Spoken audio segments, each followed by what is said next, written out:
Não consegui dormir muito na semana passada. Não contei a ninguém na minha vida sobre isso.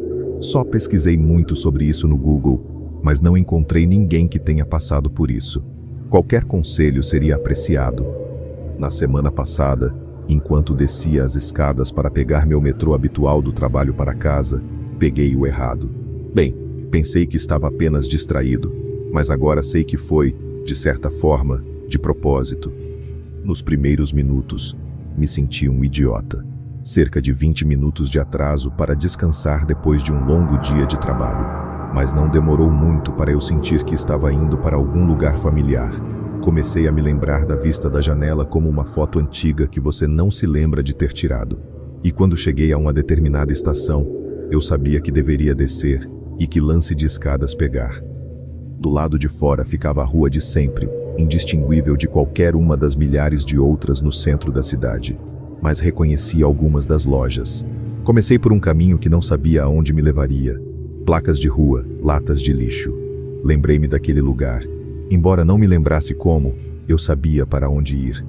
Aproximando-me de uma pequena praça, avistei um lindo carvalho balançando com a leve brisa. Um banco de madeira branco sob sua sombra pintava uma moldura bucólica, desafiando o concreto circundante. Mas outra coisa me chamou a atenção: uma sorveteria. Lembro-me disso, claramente, se não for desconectado a tempo. Os sinos tocaram quando abri a porta, me afogando em uma memória perdida. Lembrei-me do piso xadrez, das cores da placa amarelada atrás do balcão, do ventilador enferrujado rangendo a cada 2 voltas. Devo ter ficado ali por um tempo, porque recobrei a razão quando o atendente gritou: "Posso ajudá-lo?" Eu estava muito atordoado para responder como faria normalmente, mas consegui me aproximar dele no piloto automático. Meus olhos foram direto para um certo sabor na placa desbotada. Ele estava fazendo sua habitual apresentação de tamanhos e preços quando interrompi. Pedaços de chocolate. Grande. Ele ficou um pouco surpreso, mas assentiu e continuou o processo. Havia uma grande pia atrás dele que eu então, uma torneira pingando. Eu não sabia por que isso me incomodava tanto, mas cada gota parecia soar tão alto ao cair no metal. Isso me tirou daquele estado de sonho. Senti que deveria pular por cima do balcão e apertar bem.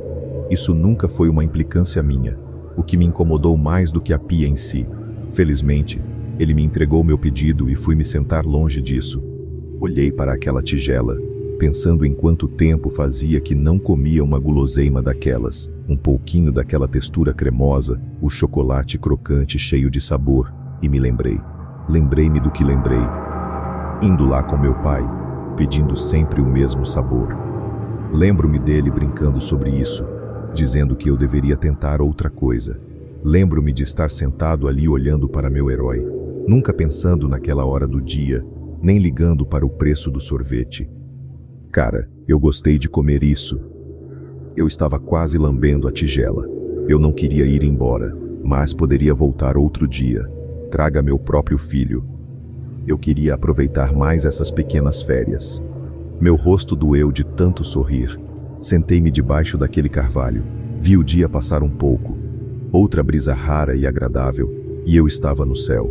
Fechei os olhos e ouvi as folhas batendo suavemente acima de mim. Então olhei para elas. Isso me atingiu como um soco no estômago. Me senti enjoado, fraco. Aquela imagem me fez afundar no banco, com a cidade inteira girando ao meu redor. Aquela árvore girando. Levantei-me imediatamente e fui para casa. Tive que mentir sobre estar atrasado. Eu não estava mais animado com minhas memórias. Falei para a esposa que tinha que terminar algumas coisas no trabalho. Ela não questionou. Eles já jantaram. Eu não estava com fome. Um longo banho e eu estava na cama, sem dormir, é claro. A noite toda fiquei pensando naquela maldita árvore. As folhas caindo, espiralando em direção ao chão. Por que isso me machucou? Eu não conseguia identificar, como uma coceira invisível, uma pedra que não consegui tirar do sapato. Passei o dia seguinte observando os ponteiros do relógio do escritório andarem muito devagar, como se estivessem zombando de mim. O trabalho parecia sem sentido e o café não ajudava, mas sofri com isso e pude voltar correndo para aquele maldito banco de madeira. Desci correndo as escadas do metrô e entrei naquele trem fatídico. Os detalhes que antes me atraíam eram confusos agora. As lojas, as placas de rua, as latas de lixo. Foda-se o sorvete de chocolate. Fui direto para aquele banco embaixo do carvalho, sentei e olhei para cima. Por mais que isso estivesse me incomodando o dia todo, olhar para aquilo era insuportável. Olhei em volta e pensei em ir embora, mas eu tive que descobrir. Isso estava me matando. Então eu estudei isso, cada pedaço e partícula, cada galho que levava a um galho pequeno e depois a um menor. Mesmo agora, se eu soubesse desenhar, poderia mostrar-lhe os mínimos detalhes. Cada arranhão classificado pela profundidade e pela idade que parecia. A mais tênue mudança de cor, a posição do musgo em relação ao sol que se punha ao fundo, enquanto observava as folhas caindo sobre mim. A cidade parece abafada. Devo ter parecido louco para quem passava, mas eu descobri, só que ainda não consigo dormir. Voltei para casa derrotado e com torcicolo. Tive que inventar uma mentira muito melhor para explicar o atraso, quase 4 horas dessa vez. Ela novamente não se importou. Um banho mais longo do que a cama. Ramos projetados no teto. Eu podia ouvir o balanço do carvalho na brisa.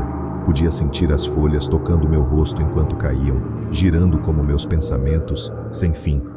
Tudo porque, talvez, eles não consertem o ventilador barulhento há 20 anos. Acho muito difícil acreditar que eles nunca mudaram os sabores, nunca atualizaram os preços, nunca consertaram aquela maldita torneira pingando. Mas não há como aquela árvore ter permanecido a mesma todos esses anos. Os mesmos galhos, os mesmos buracos e arranhões, igual a quando eu era criança. Não sei se isso é um tipo de psicose, alguma doença mental que se manifesta tarde na vida. Google, Reddit, Quora, ninguém nunca falou sobre isso. Se houver um termo sobre o qual eu possa ler, procure uma resposta. Por favor, me diga. Se você repassar isso em algum lugar, me mande uma DM, para que eu possa ler os comentários. Meu pai caloteiro nunca me comprou sorvete.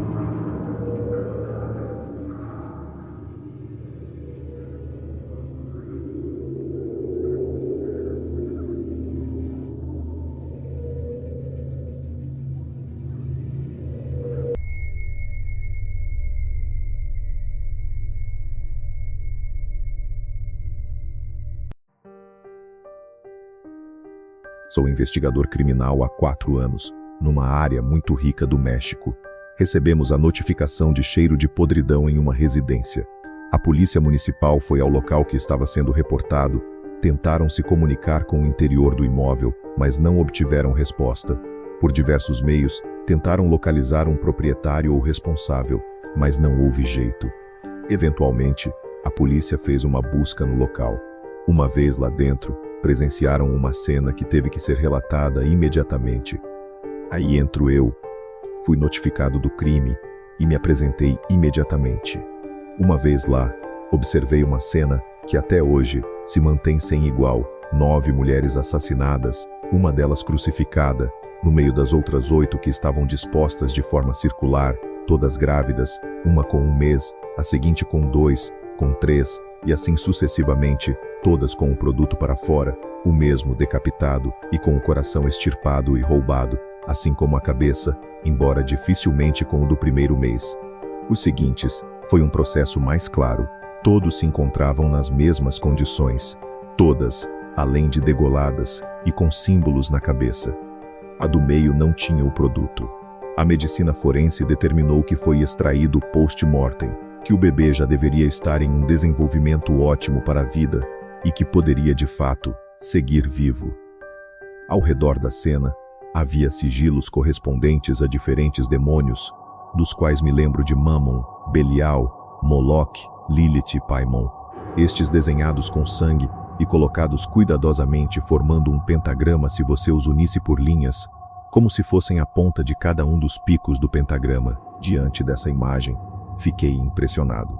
Sou criminologista, tenho formação em perfil criminal e investigação criminal complexa, aquela onde intervém muitos elementos ou elementos pouco comuns para investigar tradicionalmente. Os criminologistas não só estudamos o crime, mas a sociedade em geral, entre eles a religião, assim como sua relação com a criminalidade.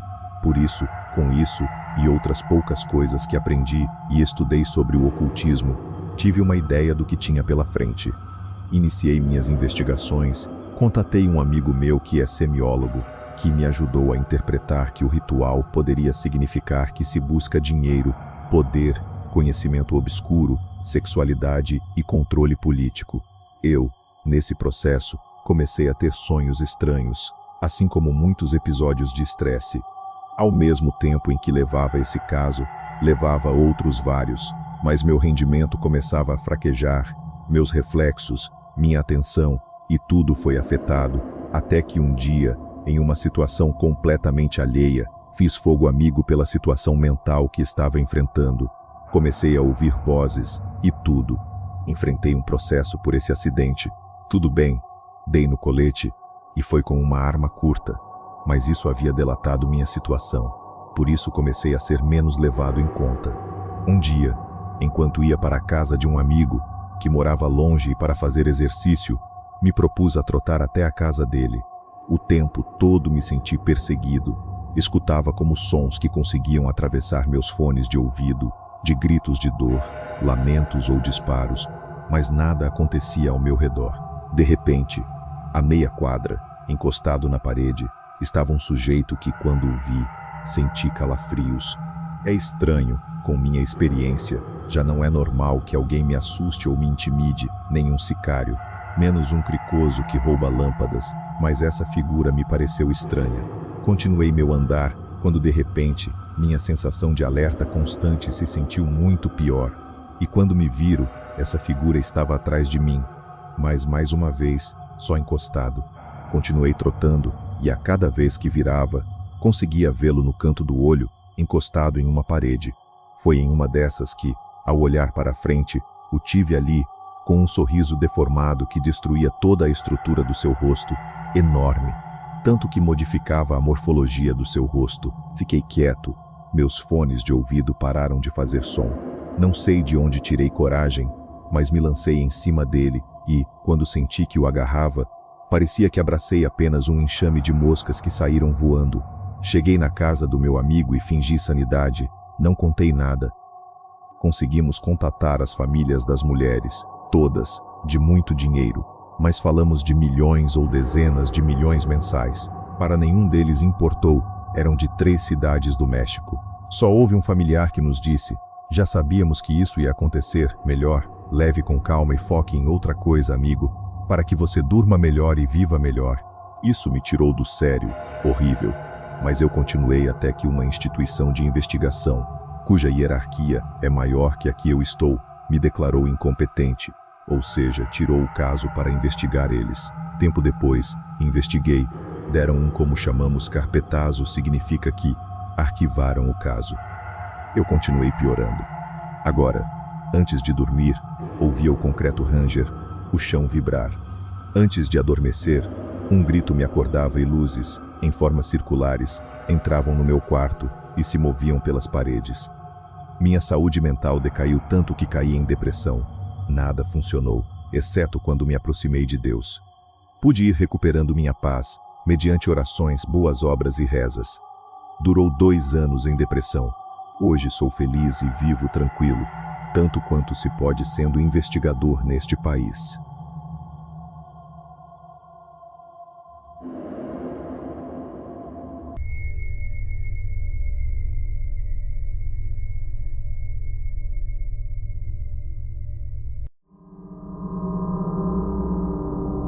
Tenho 40 anos agora. Tenho uma vida que, no papel, parece ótima. Um apartamento pequeno numa cidade longe de casa, um emprego que paga as contas, uma gata que me ignora a não ser que esteja com fome. E tenho uma cicatriz. São 3 linhas finas e pálidas no meu antebraço esquerdo que nunca bronzeiam e estão sempre, sempre frias ao toque. É uma lembrança permanente da noite em que aprendi que algumas coisas não desaparecem, elas são substituídas. Estou te contando isso porque, por 24 anos, não contei para ninguém.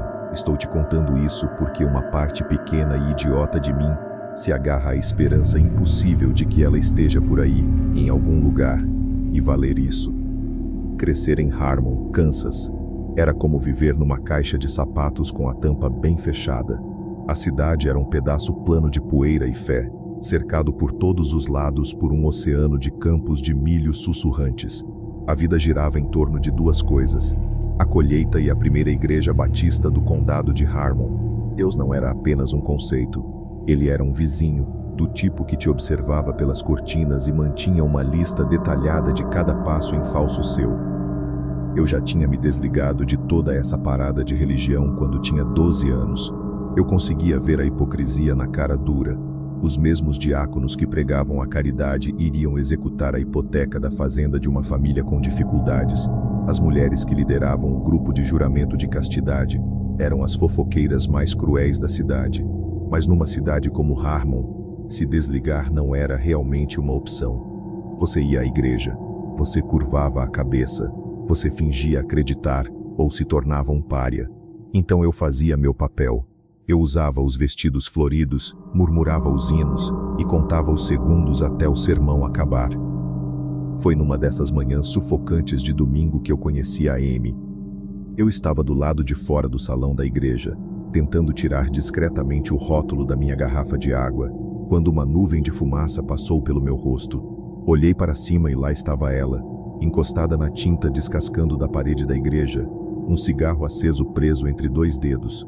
Ela usava uma camiseta preta de uma banda que eu nunca tinha ouvido falar, seus jeans tinham buracos nos joelhos, e seu cabelo era um corte bagunçado e escuro que caía nos olhos dela.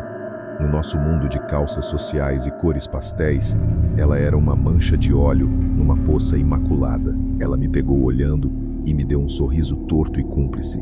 "Não conta pra minha mãe", ela disse, com a voz um pouco rouca. "Ela acha que eu estou aqui me arrependendo." Ela fez aspas com os dedos da mão livre. "Acho que me apaixonei por ela ali mesmo. Não da maneira como eu entendia o amor, não o aperto de mãos aprovado pela igreja que levava a um casamento modesto, mas de uma maneira que parecia uma chave secreta girando numa fechadura que eu não sabia que existia dentro de mim. Foi um clique aterrorizante e emocionante. Nós nos tornamos amigas depois disso. Numa cidade com apenas 40 crianças em toda a escola, não foi difícil, mas nossa amizade parecia diferente. Era uma aliança. Éramos duas ilhas num mar de conformidade bege. Amy era tudo o que eu não era, ousada, destemida e totalmente despreocupada com o que as pessoas pensavam dela. O maior problema era que eu tinha reprovado no teste da carteira 2 vezes. Meu pai disse que eu tinha pé pesado e a noção espacial de um esquilo atordoado, o que provavelmente era justo. Isso significava que eu estava de castigo, no que diz respeito ao carro, por um futuro previsível. Então a Amy dirigia.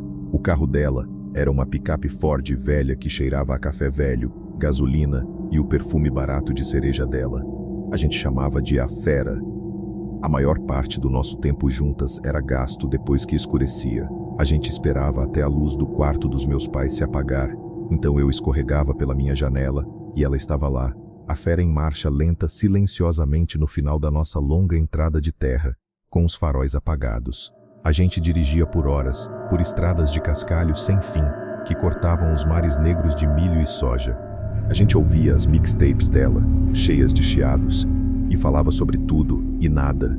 Nossos sonhos de escapar de Harmon, as coisas estúpidas que nossos professores diziam, o peso sufocante das expectativas de todos. Aquelas noites na Fera eram as únicas vezes em que eu sentia que conseguia respirar. O mundo se abria.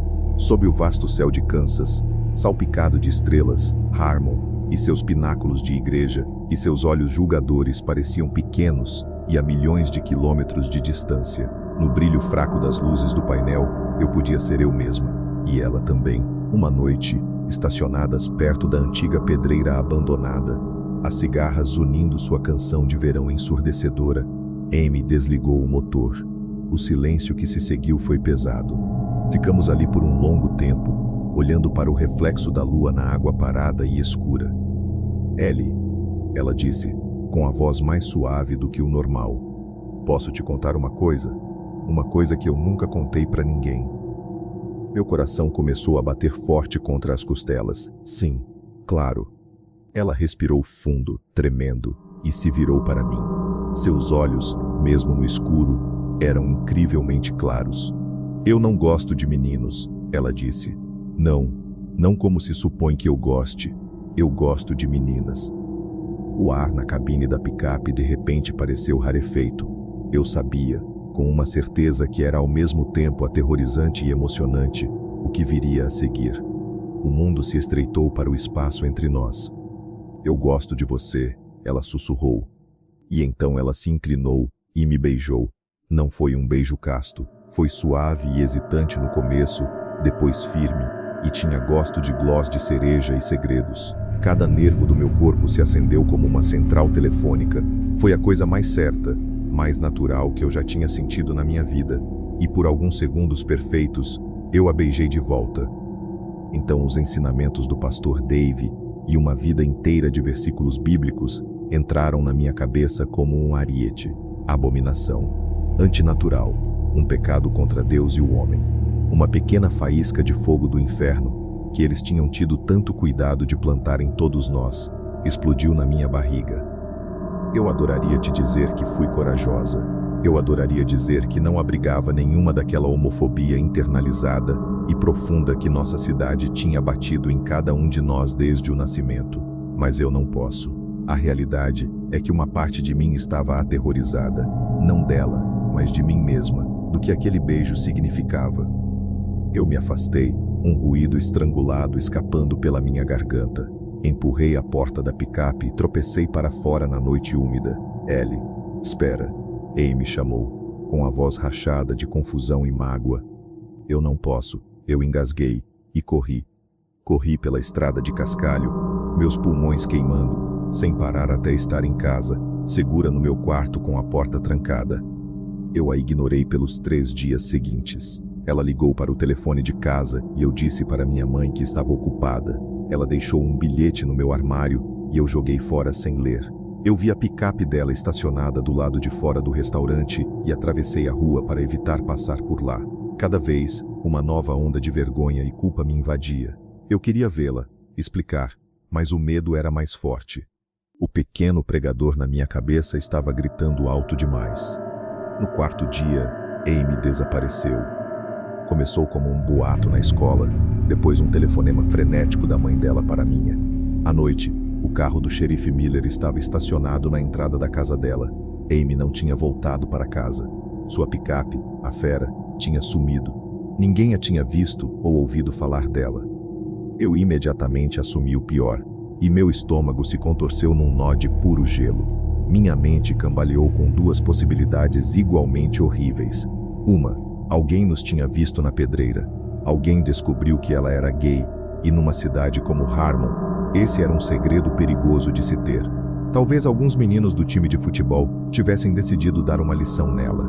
2, ela tinha fugido, por minha causa, porque eu a tinha rejeitado e feito com que ela se sentisse uma aberração.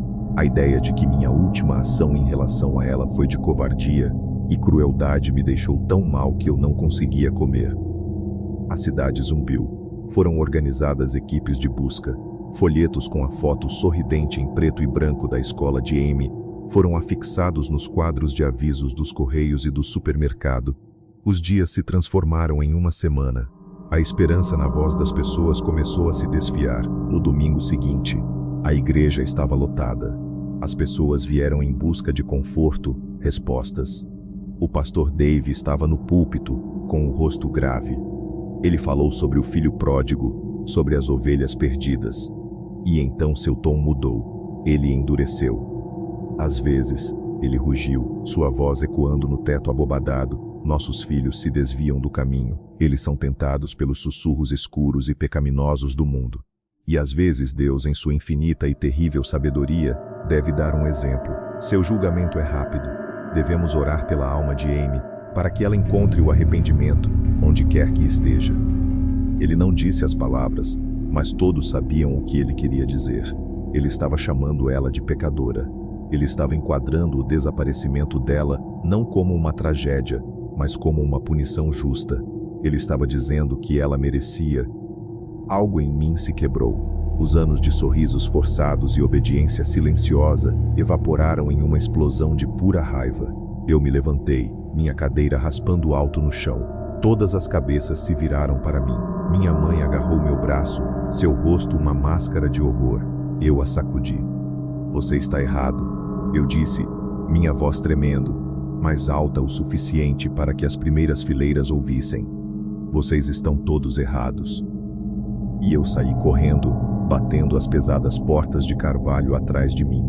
O suspiro da congregação foi a última coisa que ouvi antes de estar sob o sol ofuscante de Kansas.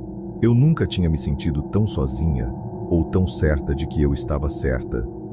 Naquela noite eu estava no meu quarto, olhando para os campos, quando ouvi um pequeno tinido contra o vidro da minha janela. Meu sangue gelou. Eu me aproximei, meu coração batendo um ritmo frenético contra minhas costelas. Outro tinido, mais alto desta vez. Eu espreitei por uma fenda nas cortinas. E eu a vi, em pé na beira do meu gramado, onde a grama bem cortada encontrava a emaranhada mata da linha das árvores. Estava Amy. A respiração que eu não percebi que estava prendendo saiu em um soluço irregular de alívio. Era uma coisa física, como um peso de chumbo sendo tirado do meu peito. Ela estava bem. Ela não tinha sido morta.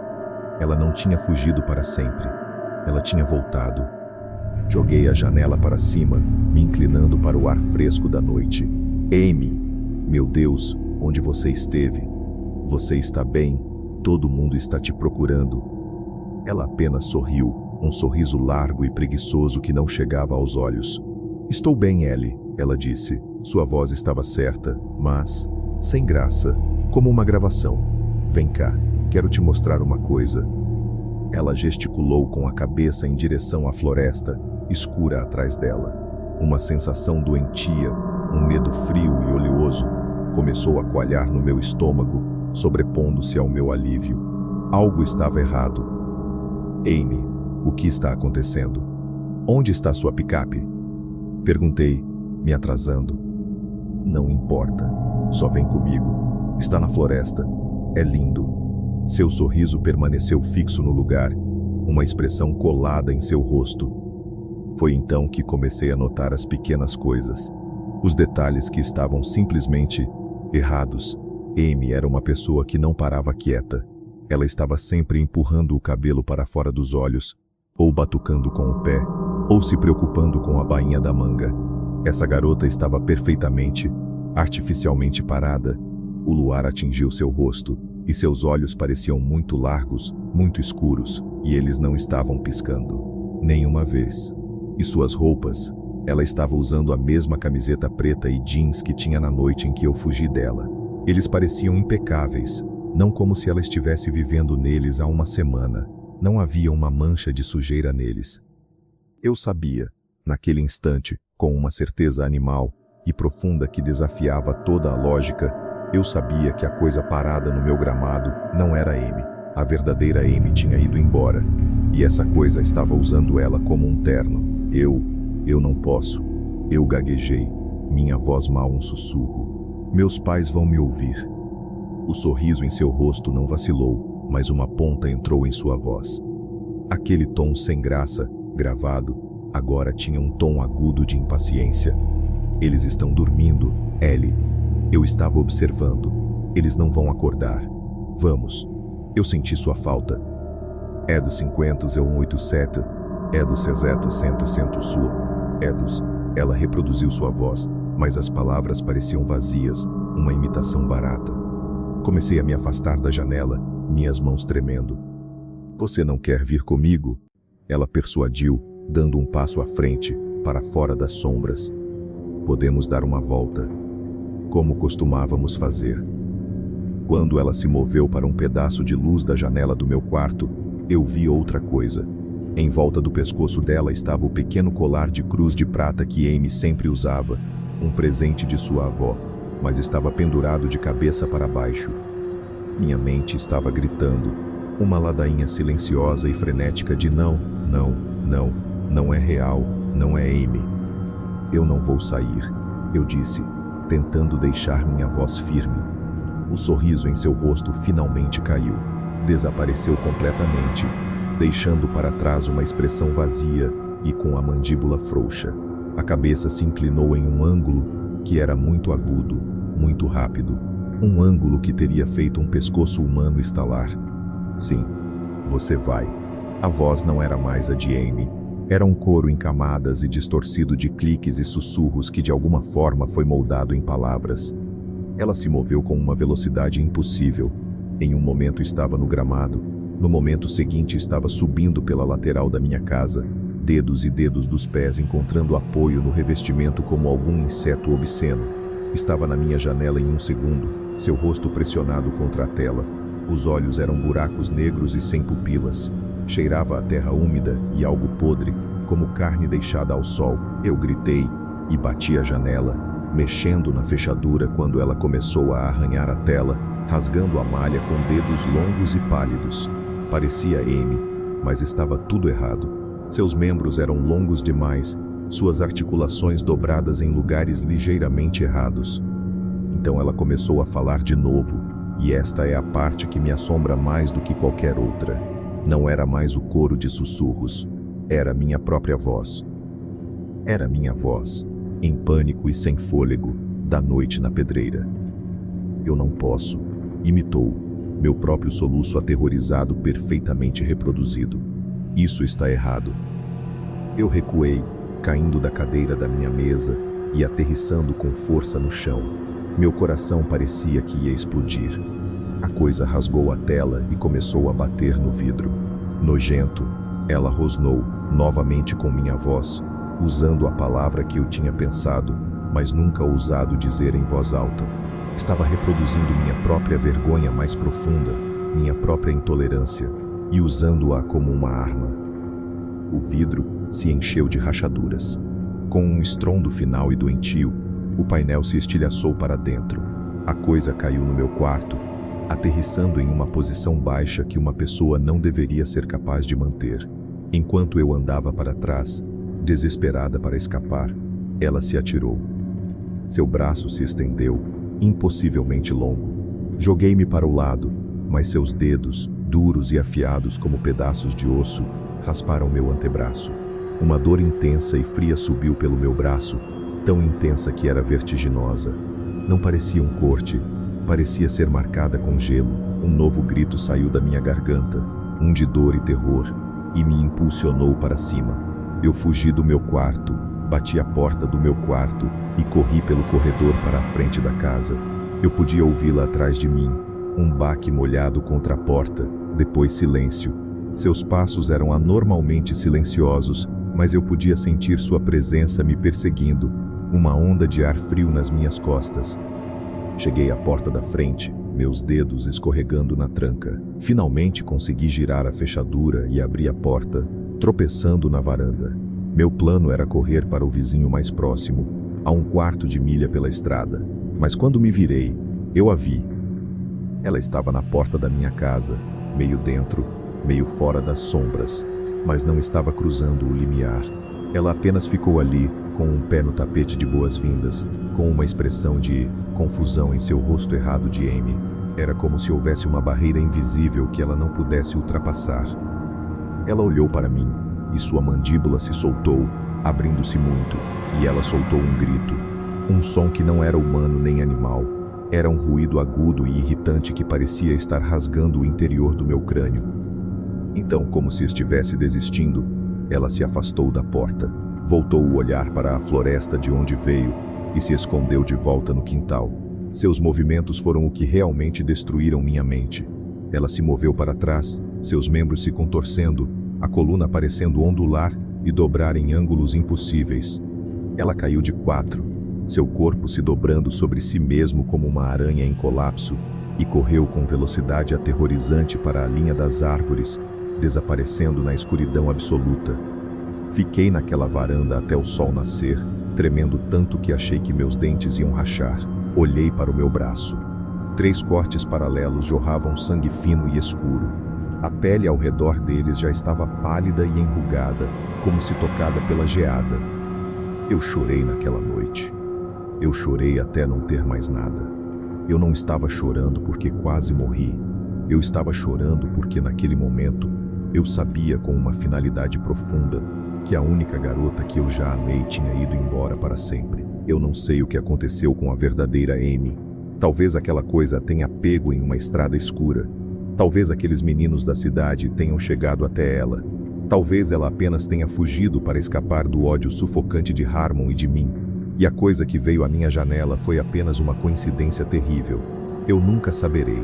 E isso, aprendi, é a pior parte. O não saber é uma ferida que nunca, jamais cicatriza.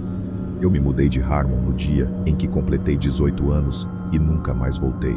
Minha vida é tranquila agora, é segura. Mesmo agora, enquanto digito isso, meus dedos traçam as 3 linhas pálidas no meu braço. Elas não cicatrizaram direito. Elas são uma parte permanente de mim, um mapa físico da minha dor e do meu terror. Elas são a única evidência que me diz que eu não imaginei tudo. Então estou escrevendo isso. Tudo. Colocando isso no vazio da internet. Eu sei que as chances são de 1 trilhão para 1. Mas eu tenho que tentar. Amy, se você estiver por aí, se você fugiu e construiu uma nova vida para si mesma em algum lugar onde finalmente pudesse respirar, sinto muito, eu fui covarde.